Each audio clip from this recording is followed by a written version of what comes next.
Hello, hello. I think everyone's here. Yes, we're live. so, hey, welcome everybody. My name is Becky Sampson. I am the owner and founder of Only Subpoenas, which I do subpoenas for divorce attorneys, helping uncover hidden assets. And I'm happy to be here today. Hopefully you can hear me this time. Last month, my audio wasn't working. So I've got my little thing up. So if anybody wants to let me know if you can hear me, that'd be great. Give me the high five. So today I'm going to be talking about the 7 costly mistakes. Let me just kind of give you a little bit of background of why this is kind of my specialty. I am not an attorney. I'm not even a licensed paralegal. I have been through 2 divorces. And my first divorce didn't even see the court, didn't even see an attorney, didn't see any of that. We just signed on the papers and I went on with my life. And actually at the time I had lost 130 pounds, hit my goal weight, quit my job, and got divorced all in the same month of July 2010. So my whole life literally ended up in a total reset. And now I found myself in this world of dating from a completely different place, I should say. I always tell people I had no idea that I was beautiful, didn't know I was smart, none of that stuff back then. But thank goodness I was able to get a good reset of my life and started getting out and dating and learning about things. Well, I was single about 8 years, ended up doing a lot of podcasting for online dating sites. So relationship coaching, dating coaching, did some workshops on dating and relationships, which was awesome. And then I met my second husband, who happened to be 18 years older than me, retired police officer. Had somebody that I had met years ago, but somehow we found each other again and started dating, and got married fairly quickly. I'd say 10 months after we started dating, and we went to Hawaii on our honeymoon. And when we went to Hawaii for a whole month, this ended up the very last day of our honeymoon. He ended up getting offered a position to work as security in Hawaii. And so I remember looking at him going, oh my gosh, are you serious? Like, we're like, serious? We're going to actually move to Hawaii? And so about 3 months after our honeymoon, 4 months or something like that, they offered him the position and he was gone in 2 weeks. So I had to stay behind and get everything ready. Ended up meeting him 3.5 months later. And 4 months after moving my whole life to Hawaii, he turned to me one day and asked me to sign a fraudulent tax return. And I was conflicted in my own mind because I was thinking, oh, I just don't do this. Like, this is against everything that I've ever done in my life. And so I said a little silent prayer to God and said, please give me the strength to stand up to this man. And I came out into our little kitchen area and I said, I'm sorry, but if you're going to put that on our tax return, I'm not going to sign it. And he turns to me and says, Becky, he's like, we need to get divorced and we need to get divorced fast. And I was like stunned. Because, I mean, there were some issues that we were dealing with, but I was like, I literally just moved to Hawaii, actually started a TV show there, just wanting to get to know people and get in the community, and was going to start as a full-time student in college, just finishing my education in conflict resolution, peace building, and mediation, of all things. And I found myself in this situation. Well, a couple weeks later, I sat him down and I said, hey, can you just tell me like all the things that you really don't like about me? And he's like, look, Becky, here's the things. And he starts listing them. And I have this little book. Anyone knows I don't go anywhere without my book, right? So he starts listing things. And this is how he said it to me. He's like, Becky, like, write this one down, write that one down, write it down. And I was just like, are you kidding me? So I would write these things down, and luckily they didn't like hit me. He said all kinds of crazy stuff. And then finally he comes to me and he says, look, Becky, I'm having a really hard time seeing the value that you bring to my life. And that blew me away. But my response was even better, as I turned to him and I said, look, here's the great news. I know the value that I bring to your life. Whether or not you choose to see it or not is none of my business. And 7 months later, I served him divorce papers at the airport in Hawaii, in Honolulu, on his way off the island. And 3.5 years later, we went through a very lengthy divorce case through the family law. I represented myself for most of it, up against 5 attorneys, and did 21 hearings, 21 subpoenas to uncover everything. And I won my case. And the statistic right now is 44% of women coming out of divorce end up in financial poverty. And I'll tell you, one of the main reasons I believe that is true is because most women have no clue, and I'm including men in this as well, but most women have no idea what their rights are, and let alone know how to fight for them. So I want to go over the 7 steps, or I shouldn't say the 7 steps, the 7 mistakes, the legal mistakes I believe that people do or don't do when they're in their divorce that cost you a lot. Because I can't tell you how many times when I tell my story to somebody that's been through a divorce, they're like, Becky, oh my gosh, where were you? Please, I wish I would have known you at the time that I was going through my divorce, because I could have had a different result. And especially if you have children, please, please, please listen.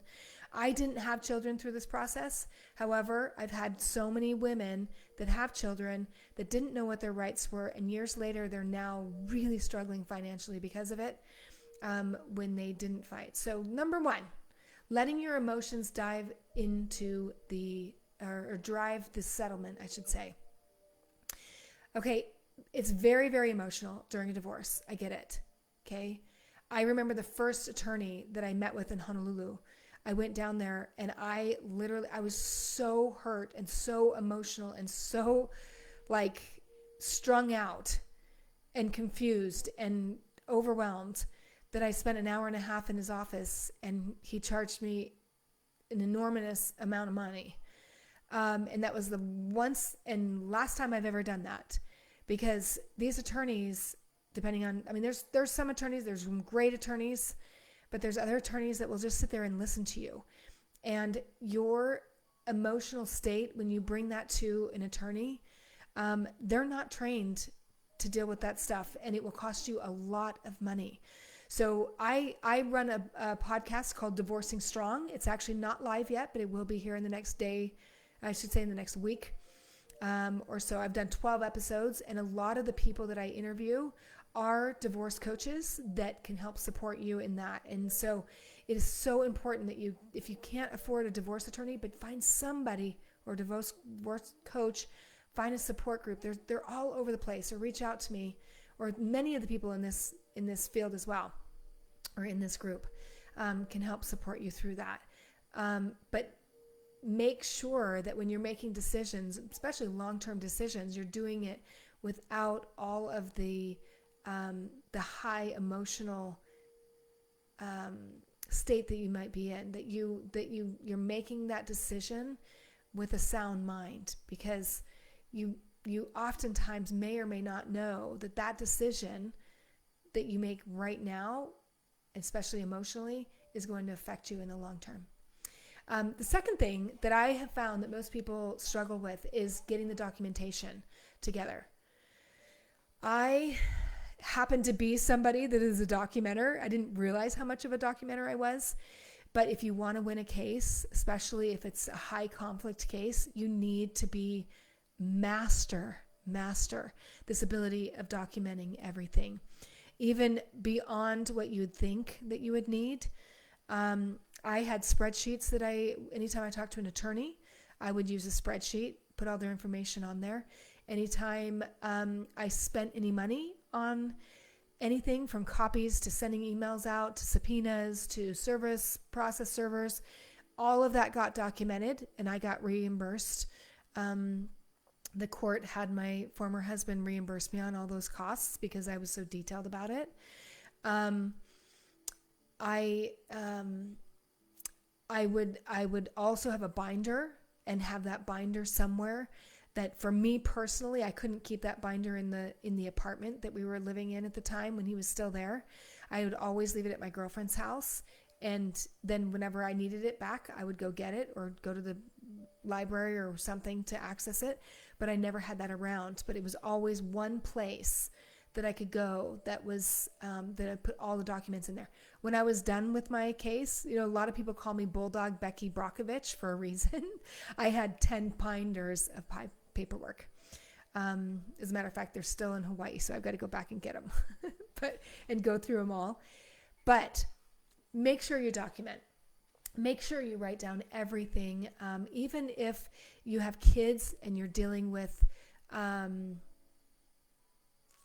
Okay, can you guys hear me? Because I just got a little...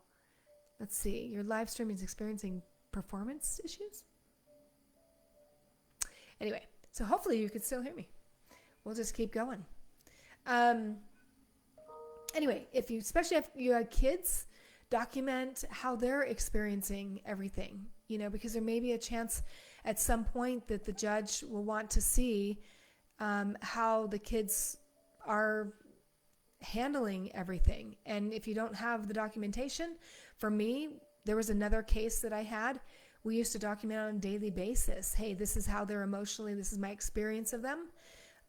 But that's totally up to you. You know what you need to do. Just make sure it's in a place that's secure and that you can access it and that you can eventually give it to your attorney or you can give it to your other professionals that will be able to help you with your case. Number 3 is underestimating your hidden assets and your income. So many women, now I will say men as well, because my now husband, I am now happily married, but he was married for 27 and a half years, never had anything to do with the finances, and his former spouse left him with 21 cents in the bank. And so he was not, it doesn't matter either way, but he had no idea until I did the forensics on his bank account years prior to his divorce where he realized what was really going on. So do know that that's the reason why I'm actually in the business of subpoenas, is because I know that I won my case through subpoenas, and you may not know what a subpoena is. So some people go, what is a subpoena? So in the court system, usually when you're going through a divorce, there is where he or she, one party has to give their financials, the other party gives their financials.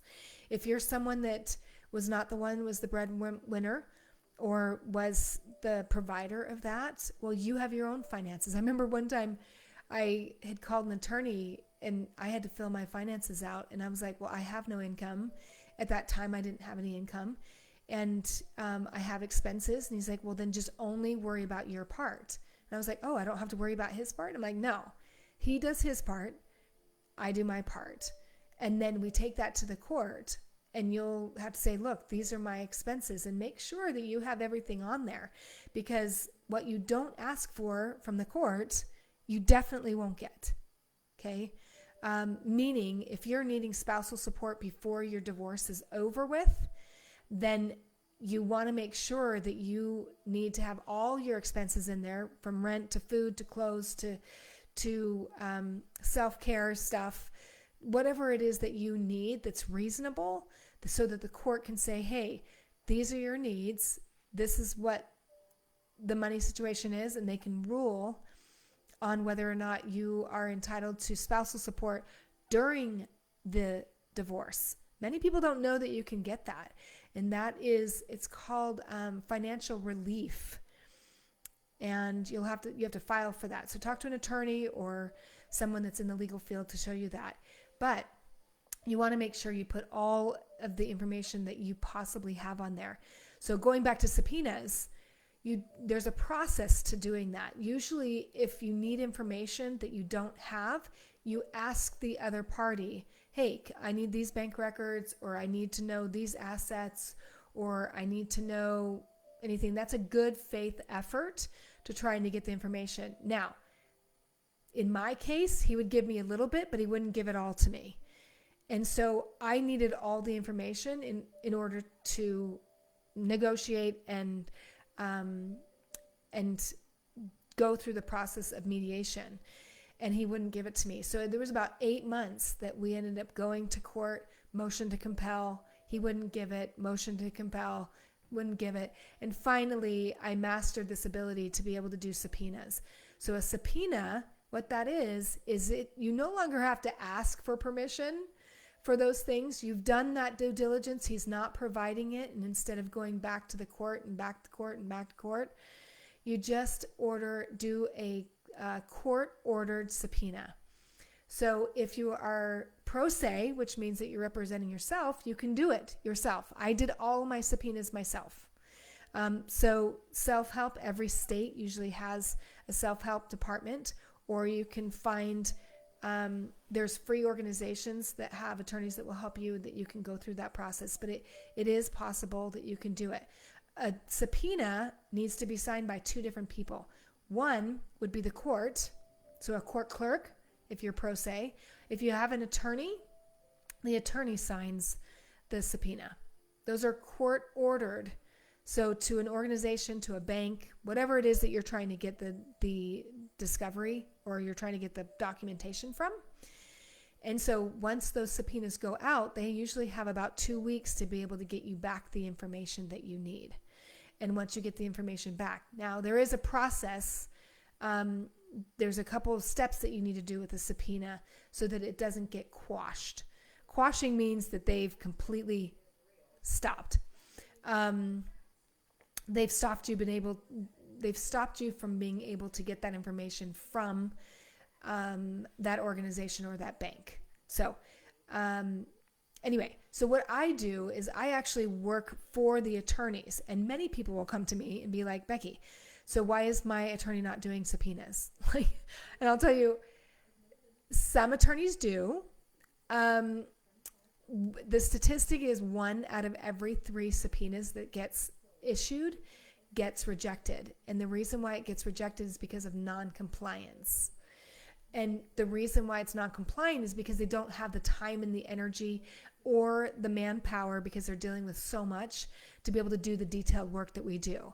So if you're working with an attorney and you want us to help support you in that regards, please feel free to reach out to me. I would love to help you in that way.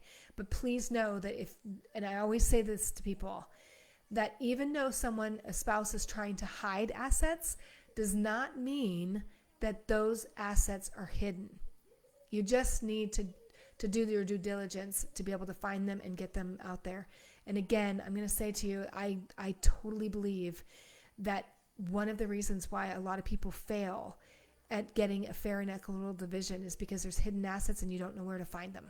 So please, it's a very powerful tool. So number 4 is not understanding your tax implications, okay? There's all kinds of things. I'm not a tax person. Go and find out, because sometimes there's all kinds of ramifications of how you choose to do your taxes.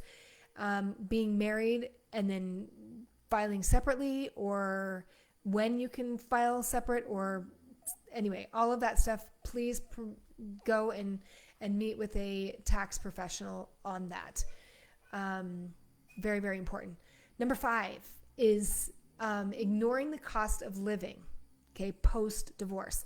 Many people think, oh, I'll be okay, I'll be fine, but you don't take into consideration you've now got rent, you've got other expenses that come up through divorce, you've got paying the attorney, you've got now having to get a new car and a new mortgage, and then paying the mortgage fees, and there's a lot that goes on after post-divorce that you may not have think about. And once your divorce is final and signed, it's not that you can't go back and change it. It just costs you more to do it. So be cautious to making sure you're being realistic with that. Number 6, relying too much on the attorney for financial guidance. Let me just tell you, several months ago, I got a call from a gal, and I might have shared this on another one of these summits. I'm not 100% sure. But she called me, and she's like, Becky, my husband stepped out. He wants a divorce. I've raised kids. I don't have any income. I don't know what to do. I have no idea where all the finances are. I don't even know how to find them. Nothing. I don't know. He says he's going to file divorce papers, but I don't know when he's going to. I don't know what to do. And so, I gave her some ideas and things like that just to go research her rights on what she has on that. And a few weeks later, I text her back and I'm like, hey, I'm just, I just want to know how you're doing. She goes, oh, Becky, yes, I got an attorney. And my attorney is really good friends with his attorney. So I feel like it's going to be a really good thing that we're going to be able to work together, and we're going to be able to settle on something. And she goes, but this attorney told me, one of the things that she told me is that my husband and I had a business together, and we grew this business over our marriage. And so she said, I need to choose between getting alimony or half of the business. And I'm telling you, I literally got a strong gut feeling. And it was like someone just punched me in the gut. And I said to her, look, I am not an attorney. I'm not a paralegal. I can't give you legal advice. However, from my research and my experience, those two issues, alimony and the division of the assets, which is a marital asset, which is a business that you both worked on growing on, are dealt with very differently in the court system. You are entitled to both. And on the conversation, I then steered her to the exact code, through the state, in her particular state. And I said, look, if I were you, I would go and read through this, empower yourself, learning the process of what is your right, excuse me, and gently go back and remind your attorney that you are actually entitled to both. And that made me realize, and I don't want to throw divorce attorneys under the bus. I'm just saying, when it comes to anything, I think there's probably one of the biggest mistakes I've seen when people get into a divorce case. First of all, they hire the first divorce attorney that they meet. I always say, don't marry the first divorce attorney you meet, because they may not be the right fit for you, because it will cost you so much money. You need to do your due diligence, just like anything else, to advocate for yourself and find an attorney that you feel good about working with, number one. Number two is, you still, even though you have an attorney, you still need to advocate for yourself. You still need to know what your rights are, because they do not have the time, nor do you want to pay them in order to give you that information. So please, please, please be careful that when you go to an attorney, and I have a freebie, I'm just actually going to give it to you right now because it makes perfect sense. But one of the things that I have created, which I think is one of the most powerful things that you can be doing when you're going through a divorce, is educate yourself on the terms of divorce. So if you go to www.onlysubpoenas, you want to make sure you spell it correctly, right? Subpoenas. So onlysubpoenas.com/free. And you're going to be able to see, download 100 divorce terms when it comes to working with attorneys through the courts. And if you just go through that terms and learn those things and see how motions work and see how discovery works and the deadlines and all of that, You are going to be 10 times more educated than the most people are when they start this thing. So I'm actually running out of time. I don't want to run into the next person's time. I just want to tell you real quick, the last thing that mistakes people make is not planning for the long game. Plan for the long game. Have something to look forward to, because if you don't look forward, you're going to always be going back, and you don't want to be going back. You want to have, I just got off the phone call with somebody today that she talked about what she did during her divorce to help her keep looking forward instead of going back. Thank you so much, you guys, for letting me come on today.